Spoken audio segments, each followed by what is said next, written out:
Namo tassa bhagavato arahato samma sambuddhassa.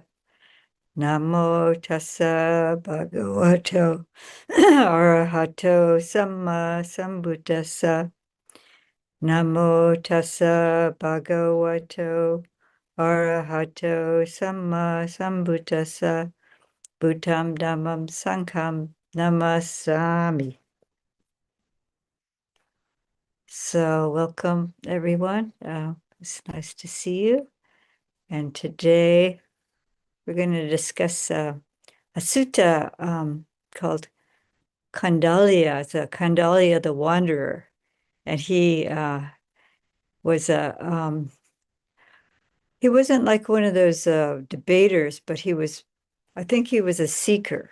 I take the way he asked the questions that he really wanted to understand and wanted to know the path to freedom. So so we'll read through,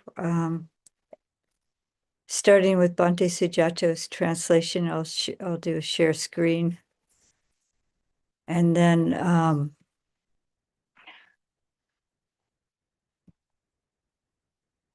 I'll share a document that I put together. Okay, so this is Bhante Sujato's translation. You can all see that.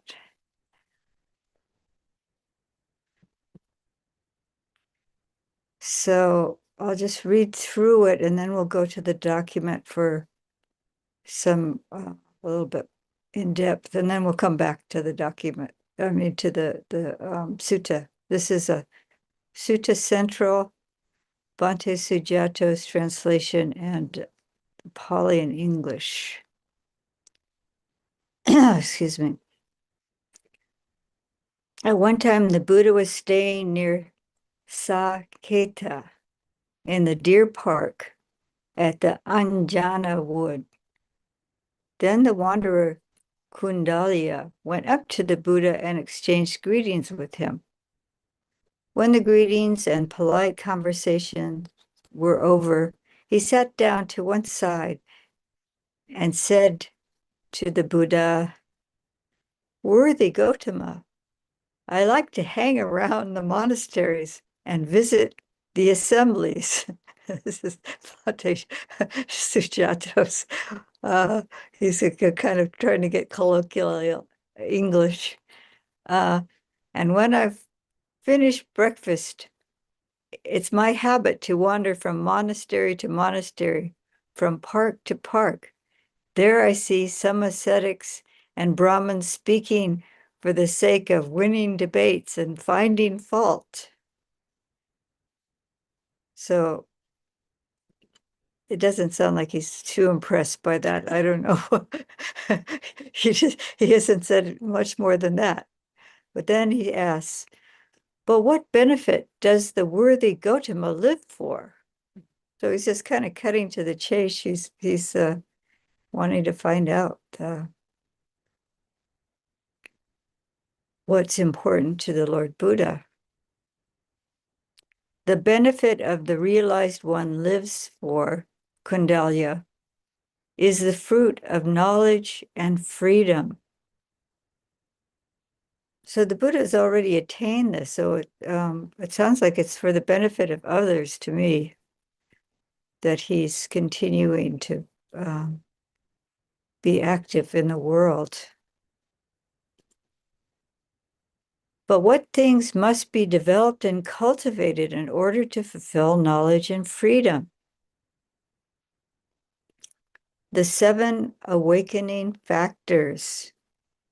So we're continuing on the theme of the Bojjhangas. This is a Bojjhanga. And this is Vijja Vimutti, is the knowledge, liberation and understanding, or knowledge and freedom.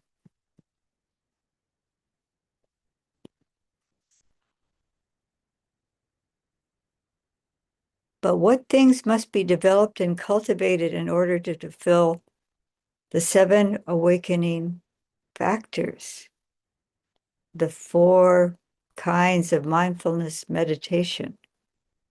So this is Satipatthana. This is Bhante Sujato's translation of Satipatthana's mindfulness meditation, the 4 kinds of mindfulness meditation. And he has his reason. He says it's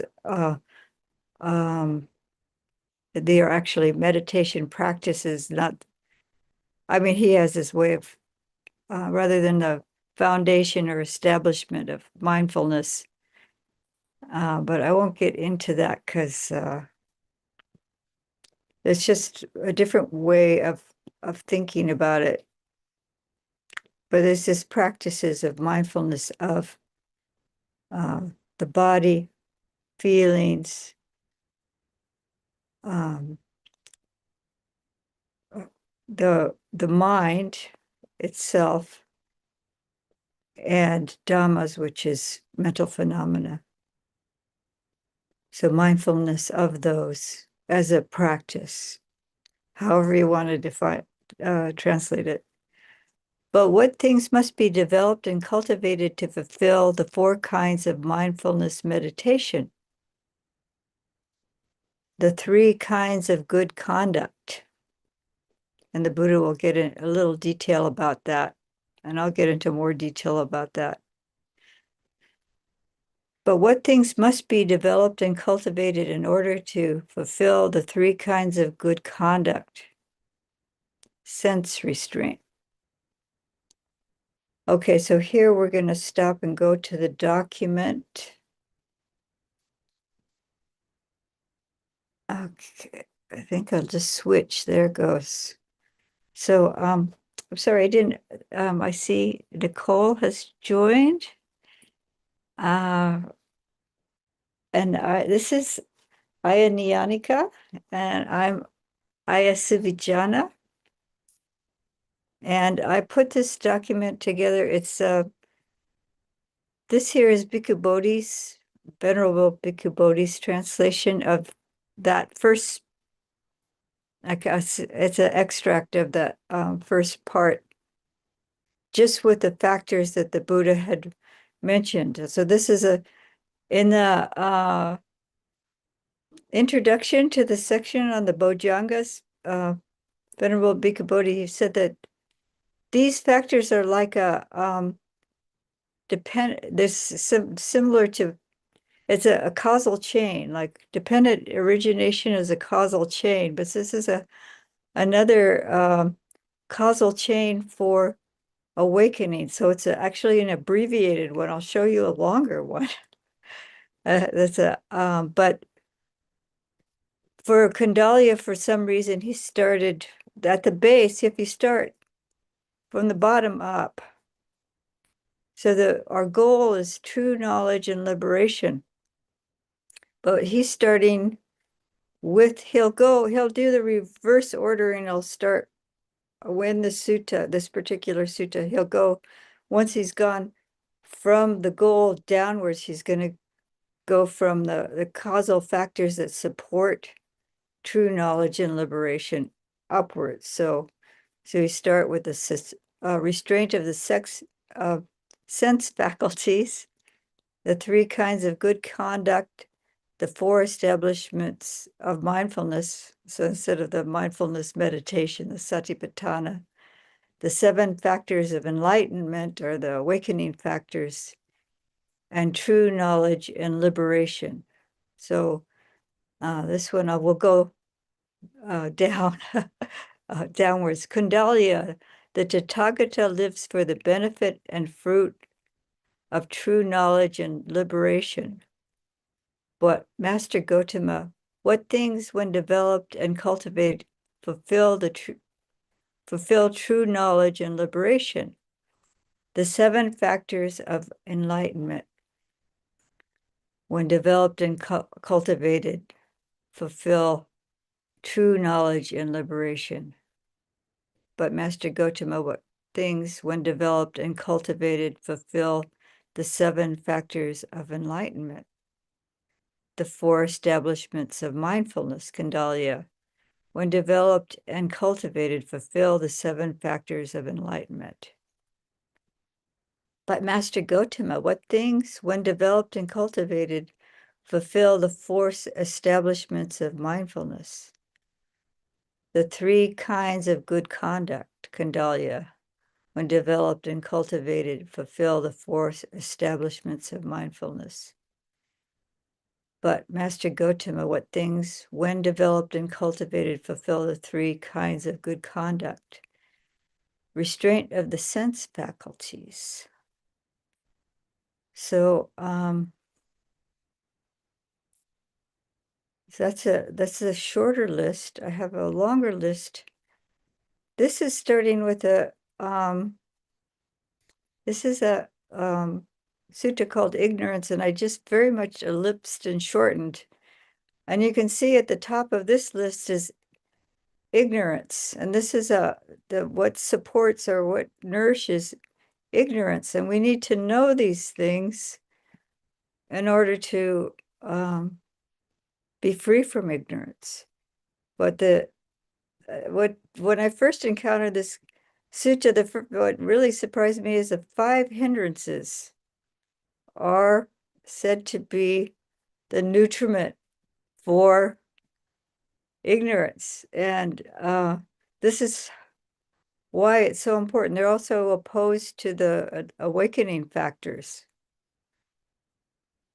And here we have the 3 kinds of misconduct supporting the 5 hindrances. And lack of mindfulness and clear comprehension. So then I was pondering this list because you'll see the difference when we get to the positive factors that are supporting knowledge and liberation. So we have careless attention, supporting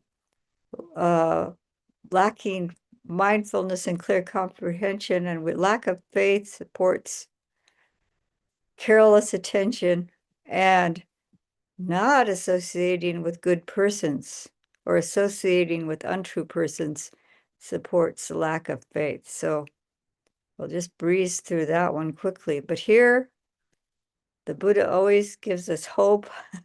And here's the positive factors. And now you see at the, oops, I didn't mean to do that. You see at the top of the list, we have again, knowledge and liberation is nourished by the 7 factors of enlightenment, and the 4 establishments of mindfulness support the 7 factors of enlightenment. So these 2 are said to oppose the hindrances. So if we're developing these 2, the 7 awakening or enlightenment factors and the 4 established of mindfulness, we'll be gradually eroding away the hindrances, which are the support for ignorance. So that shows how important those are. And then the 3 kinds of good conduct support the 4 establishments of mindfulness. And that's through body, speech, and mind. So bad behavior through body, speech, and mind supports ignorance, supports the hindrances, which support the hindrances. So these 2 are not even in that formula at all, but now they appear. This is our path to awakening. We can be keeping good conduct, and this can be a source of happiness in this very life. But in order for true knowledge and true liberation, we need the 4 establishments of mindfulness and the bojjhangas, the 7 awakening factors. And so here we have restraint of the sense faculties. That's indriya samvara. and Sati Sampajanya, which is the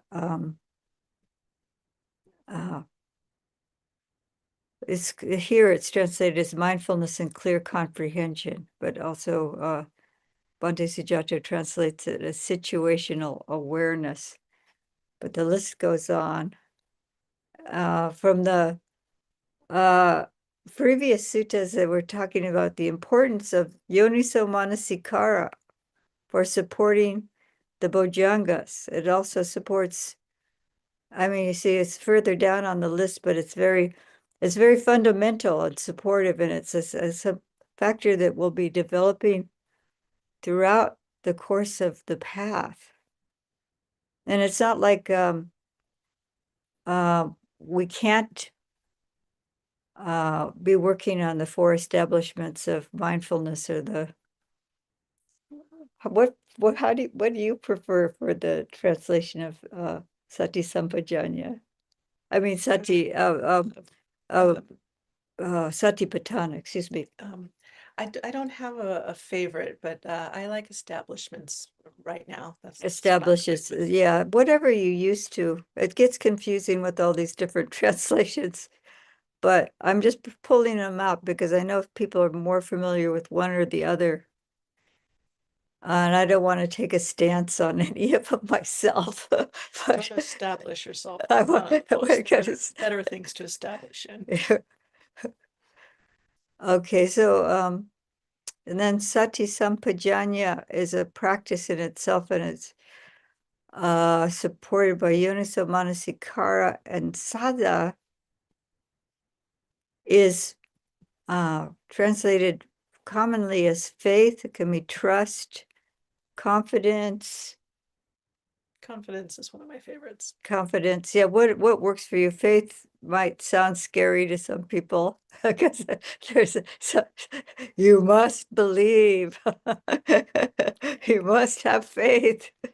But this faith comes through understanding, through learning, through examining for ourselves. So and hearing the true teaching, the good teaching, the Saddhamma is the nutriment for the faith, and then association with good or true people is the nutriment for hearing the good Dhamma. So if you're associating with people who are learning and studying or well versed in the Dhamma, then you can be taking part in Dhamma discussions, or you could be listening to Dhamma talks. And then that brings up the sada, which brings up your interest in really investigating things for yourself. This is yoniso manasikara. It's a kind of attention, careful attention. Bhante Sujata says rational application of mind. And then that supports the Sati Sampajanya. So it's interesting that it support this. Well, it does. If you're mindful and clearly aware in all your activity, that supports the sense restraint. And if you have restraint of the senses, you're not giving way to either greed or anger in response to sense contact, then it supports good conduct and so on, supporting the four establishments. But this also struck me too, is the three kinds of good conduct supporting Satipatthana.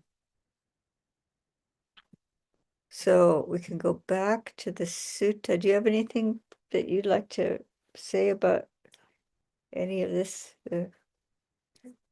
Or any questions? You have a question? Alex is in the room. He has a question. I think what's translated yoniso manasikara is knowing. I sure could have. It was something like that. So I do take umbrage with Bhante Sujanto's translation as rational application of mind. It seems totally counter to this embodied knowing. translation of Yoniso Manasikara. So I'm just wondering how rational, how much reason, like, logic and reason does Yoniso Manasikara? Well, Yoni's so yeah, Yoni is womb, and the what that means, the origin also, where things are born from. So if I see something and I get angry, then I'm aware that the sight of something, the anger is arising due to a sight of something. And so then I'm aware of, but where is the actual origin? It's not that I hate the color of this cup and I get angry because somebody gave me a red cup or something like that. That would be absolutely silly, wouldn't it? But then I'm aware, okay, I'm seeing aversion rising. I'm seeing the anger rising in response to a sense gate.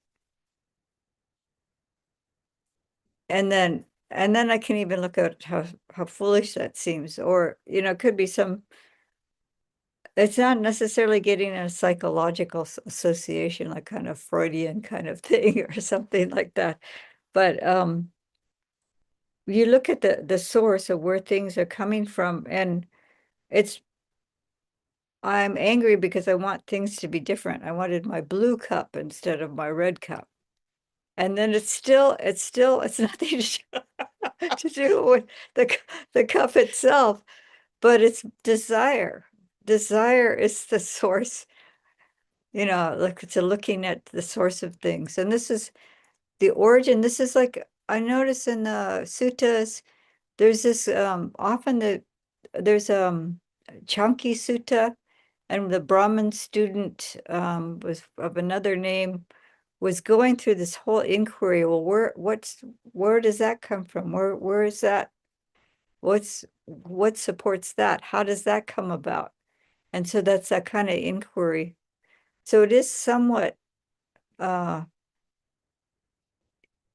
I think because yoni is in the word, but yoni is really talking about the origin of things. What's the origin of suffering? What's the origin of happiness?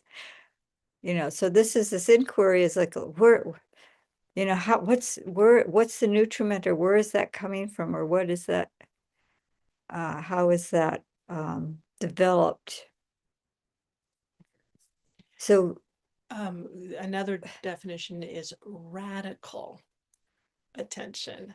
And that feels like a nice middle way between rational and embodied, because it's got that radiating as well as the fundamental nature of, and it does, to me, it bridges the body mind. So that's another one I actually like as a maybe more expansive way of looking at Yoniso Manasikara's radical attention. right, so that is the attentiveness, careful attention. Yeah, it's kind of these poly words. Sometimes one definition doesn't necessarily fit at all or in all contexts. Mm-hmm. See if I can get back to the sutta. So is an It's- exploration. eh, Okay. Yeah, I think I got it. Yeah. There we go. Yeah. So Yoniso Manasikara doesn't appear in this causal chain, but it would be underlying, and it may be that the Buddha, we'll see here, the Buddha is emphasizing sense restraint for Kuṇḍaliya, and he may know the mind of Kuṇḍaliya well enough to say this is what this individual needs to focus on. So we ended with but what things must be developed and cultivated to fulfill the three kinds of good conduct? Sense restraint. And now the Buddha starts to just explain this chain from well, I would say the bottom up, but from the more the supportive cause, like building a structure, you have to have a really firm foundation. So maybe for Kundaliya, this sense restraint is the foundation he needs, because maybe his conduct is already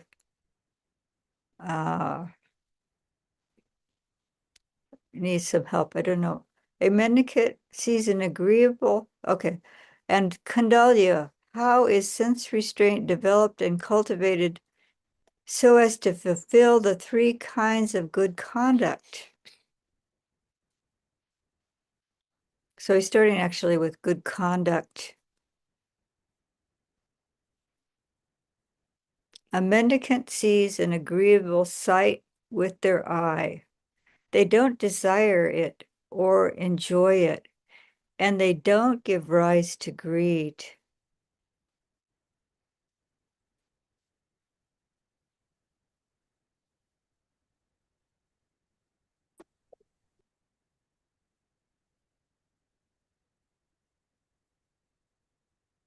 So this is like as the opposite from what I was saying. I would be wanting to have something different. So then I see something and it's not what I wanted. So I was upset. So they don't get, it doesn't get desire to, they don't desire it or enjoy it, and they don't give rise to greed. Their mind and body are steady internally, well settled, and well freed. But if they see a disagreeable sight, that's what I was talking about, they're not dismayed, their mind isn't hardened, dejected, or full of ill will. Yeah, so it could get carried away and start getting angry because I didn't get what I wanted. I get it at the restaurant and they give me something not prepared the way I want it to be or something. And then I get angry, lose my temper. So that they restrain this isn't that you don't see things, you put blinders on. It's just that the mind is not affected by the sights. Their mind and body are steady, internally well settled and freed. So this is quite beautiful. This so it's this maintaining equanimity no matter what is going on, what contact we have at the eye. Furthermore, a mendicant hears an agreeable sound with the ear,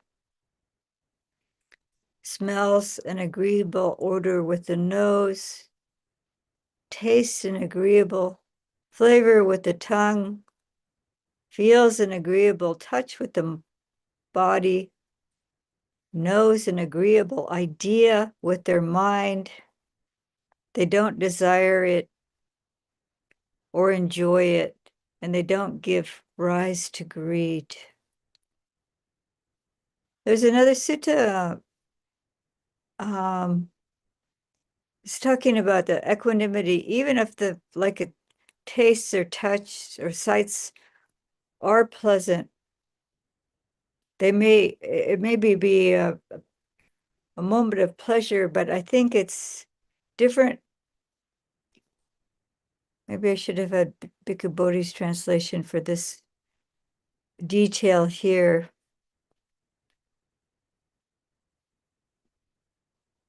I think they don't get overexcited or giddy. I think this is what more the translation here is showing.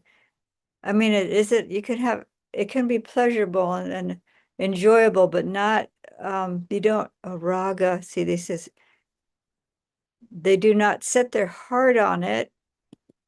They don't get overexcited over it or giddy, it says here. And then the raga, passion, desire, infatuation. So this is a little stronger than how it's translated here. So the mind is, can be pleasant, but the mind doesn't attach and get overexcited by it. and their mind and body are steady, internally well settled and freed.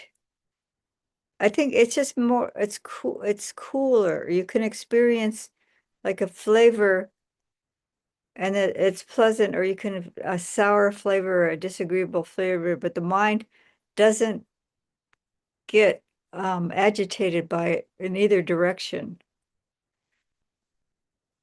So that's the beautiful thing about this line here. Their mind and body are steady, internally well settled and freed.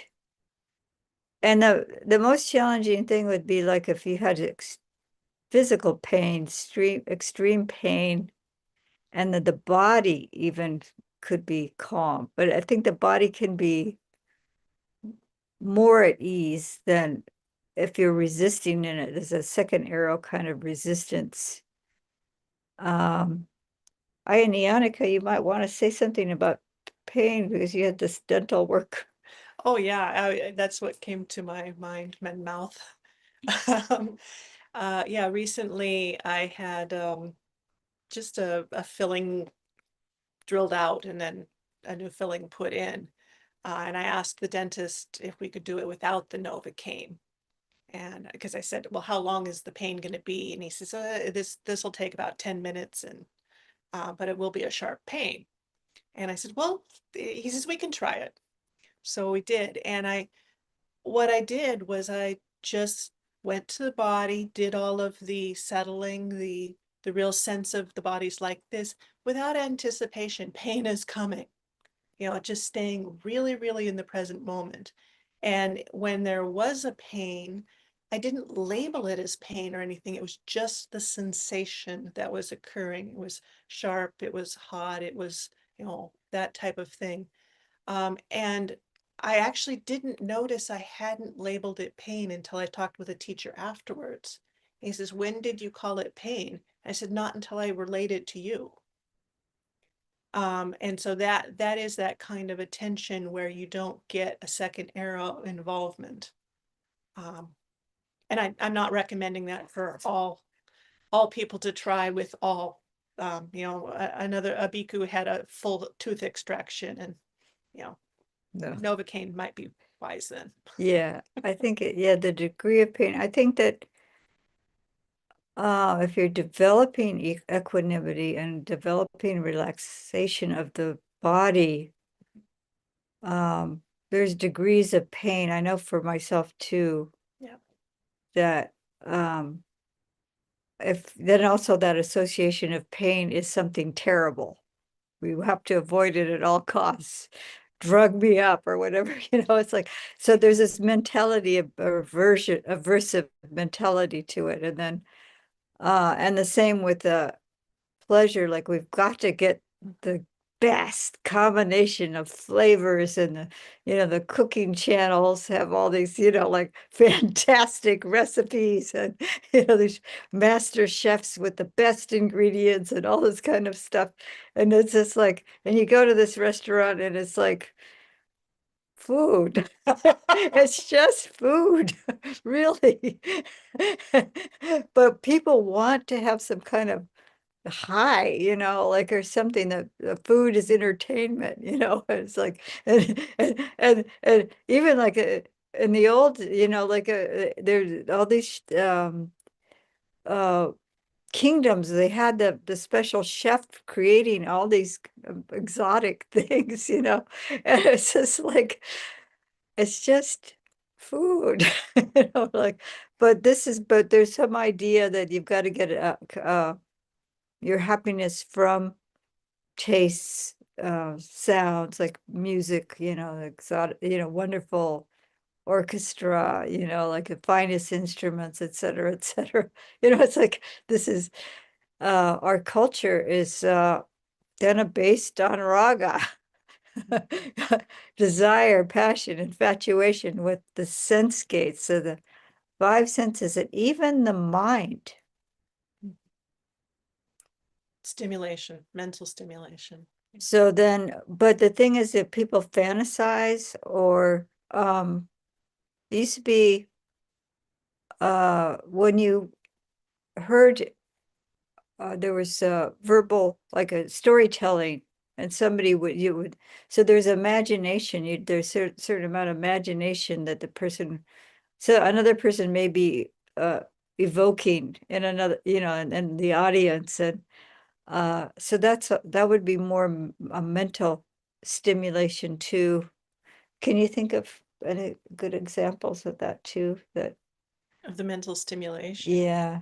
I mean, I've been addicted to like good philosophical conversation. And I will remember back to the times sitting with, eminent philosophers from around the world and like get high again on the experience of sitting in the bar with them. I that's kind of the intellectual's version of sense mind stimulation. Oh, okay, thank you. That's a good example. I'd be more just like that's a fantasy world when I was a That one kid, too. Oh, yeah. creating fantasies. I read shelves and shelves of fantasy books as well. So Yeah, so either self-induced or by reading something, go off into some fantastic. we all have our examples, I'm sure. Yeah, so that's the mind. So so when a mendicant's mind and body are steady internally, they're well settled and well freed when it comes to both agreeable and disagreeable sights, sounds, smells, tastes, touches, and ideas. That's how sense restraint is developed and cultivated. So to fulfill the three kinds of good conduct. So this supports our conduct. Mhm. I could comment a little there that this steadiness, we keep getting this refrain of the, what is the word, chitta? It's a stable motion, immovable. But if we know about what is it really to be immovable, if you've ever practiced martial arts or anything, you are not hard. There is this soft, it's more like the bamboo, the willow. It has this capacity to move, but you're not moved by. So there is a real sense of stability. And when we get into these terms of not dismayed, not, there's all of these movement aspects when we start looking at the other words about dejected, hardened, full of. That's where we start to stiffen and calcify, and there's a real softness to this kind of standing. So, In sense restraint, it's like Isobana used to talk about it. When it comes to hit the body doesn't. It's not a wall. The sound just passes through, or the whatever the sensation is, it passes through. It doesn't get bound. The body doesn't, and mind don't bind up around it. The heart doesn't get bound. yeah, there's awareness to it. It's not like you become dull or something, Right. but it doesn't, yeah, it doesn't stick. So a mendicant gives up bad conduct by way of body, speech, and mind, and develops good conduct by way of body, speech, and mind. So this is the three courses of good conduct. First, you start out by, with the precepts. It's actually talking about it's actually talking about path factors. So I can just go quickly back to the document, because here we have down here, Sucharitani was the word in the sutta, the three types of good conduct. three kinds of good conduct through body, speech, and mind. So it's translated as good, right, moral, literally well-behaved, good conduct, good behavior. And you'll see here, by body, it's abstaining from killing, abstaining from killing living creatures or harming living creatures of any kind, abstaining from stealing, abstaining from sexual misconduct. So this is three of the 5 precepts. And then 4 by speech. And this is actually Samawacha, right speech, abstaining from using speech that's false, divisive, harsh, or nonsensical. And then by mind, one is contented, kind-hearted, possessing right view. That's Bhante Sujata's translation. And this is Bhante Bodhi's. One is without longing, one is of goodwill, one holds right view. So they've abandoned desire or longing. They've abandoned ill will, and they're developing goodwill or metta. And then they've straightened out their view. I guess you could say they've come to right view. They hold right view. So this is how important these not only by body and speech, but by mind. So if we've are holding right view, that's this is of course the first of the Noble Eightfold Path. And then we have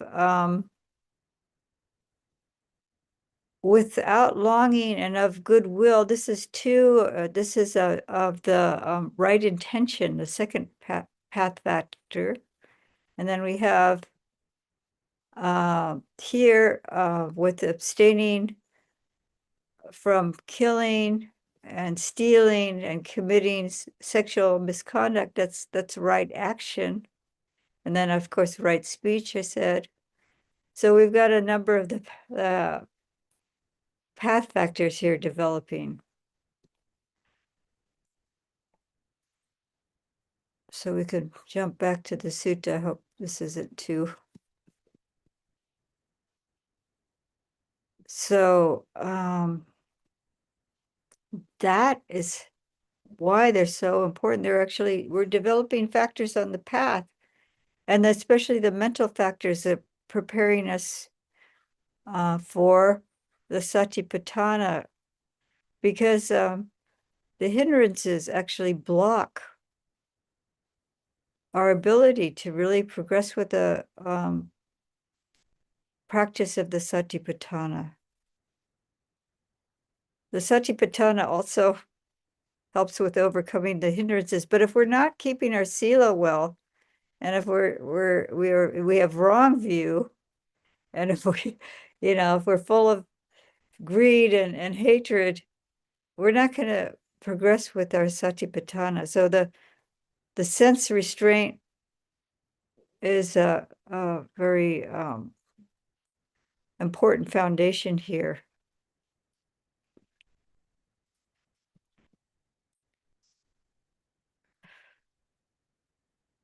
So then the 4 kinds of mindfulness meditation, the 4 satipatthanas or establishments or foundations of mindfulness. The Buddha just describes a very brief, just what the categories are practically. So a mendicant by observing an aspect of the body, keen, aware, and mindful, rid of covetousness and displeasure. This is the 7.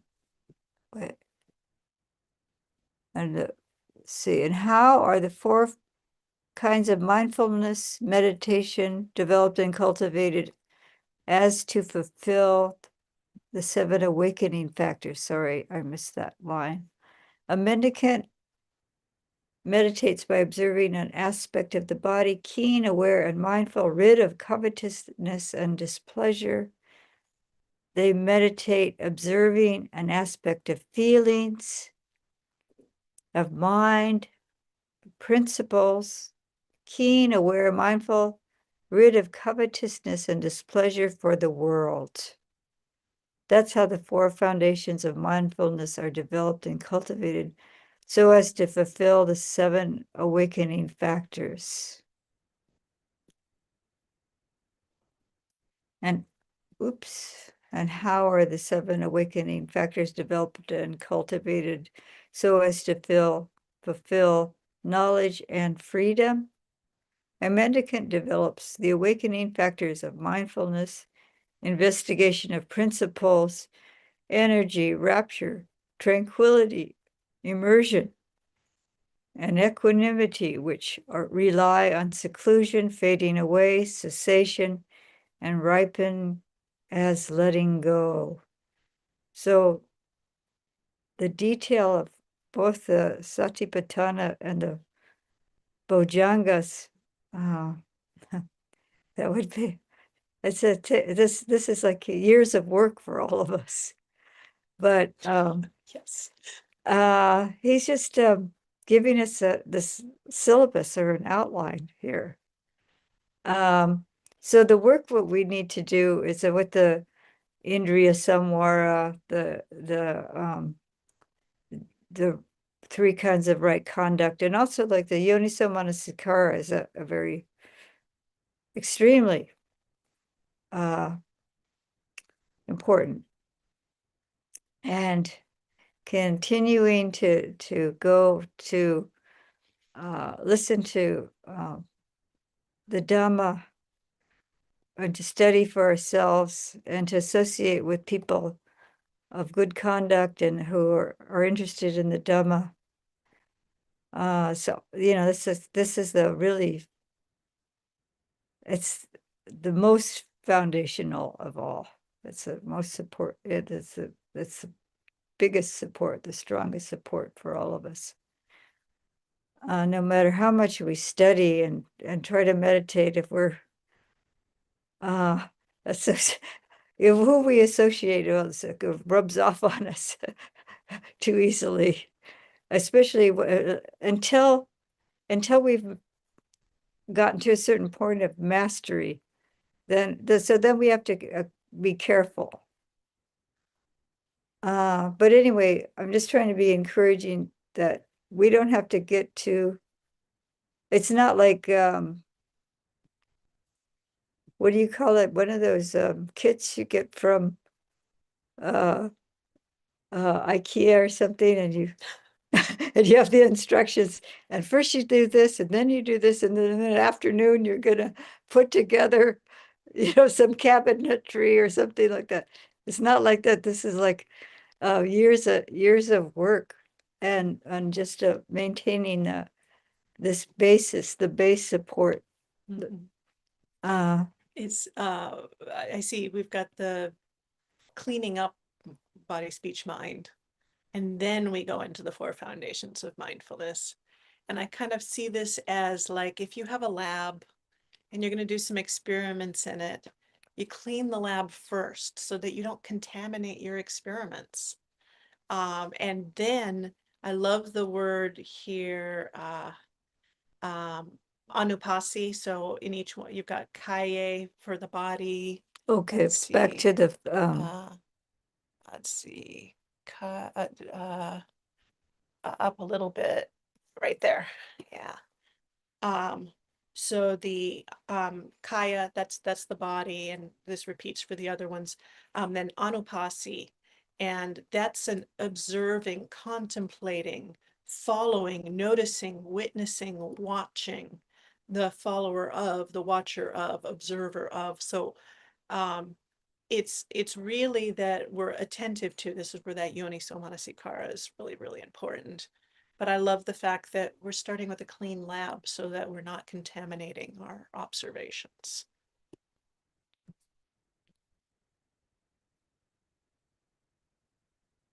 and how are the 7 awakening factors developed and cultivated as to fulfill knowledge and freedom? We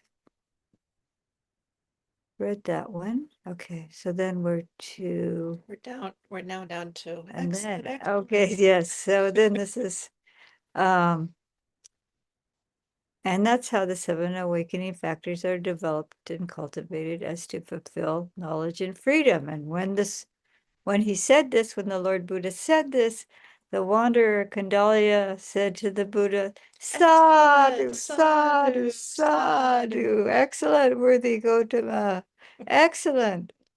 As if he were to write, we're writing the overturned, or revealing the hidden, or pointing out the paths to the lost, or lighting a lamp in the dark so people with clear eyes can see what's there.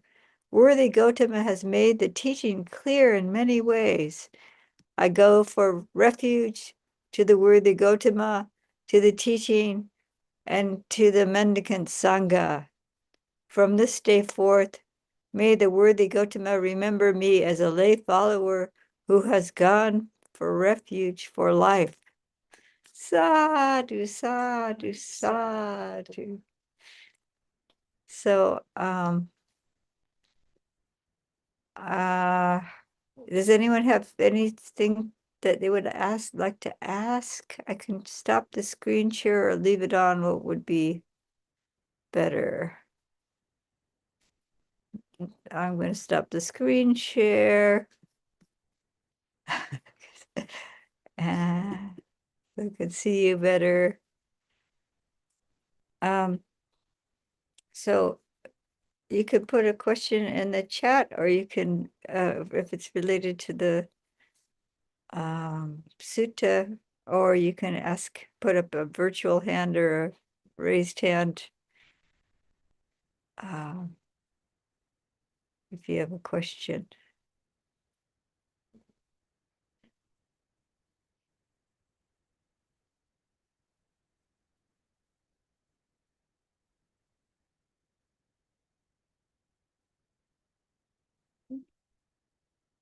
And we could go straight to the after party. So if there are no questions, let's see.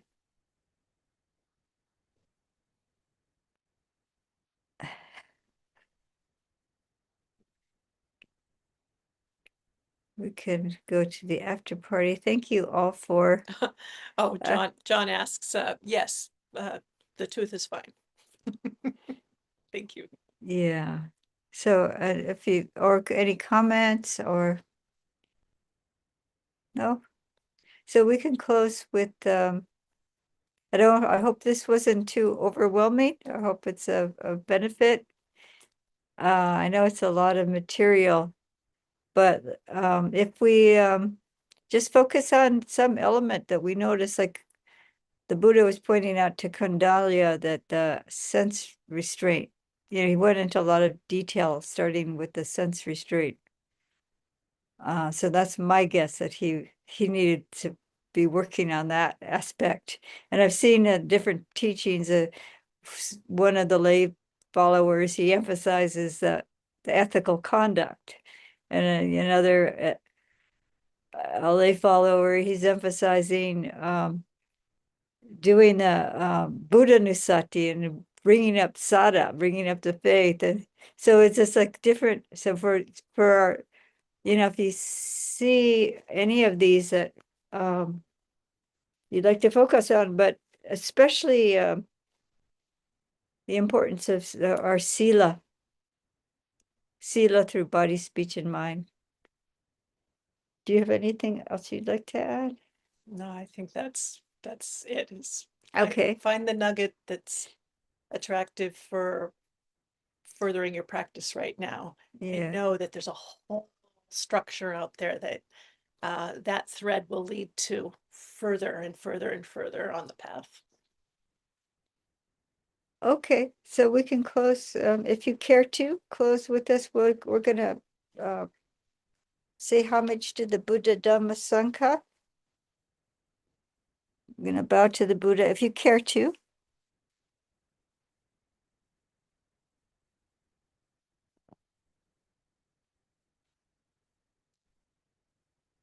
Araham Samma Sambuddho Bhagava Buddham Bhagavantam Abhivademi Swakato Bhagavata Dhammo Dhammam Namassa Supatipanno Bhagavato Sāvaka Sangho Sangham Namami.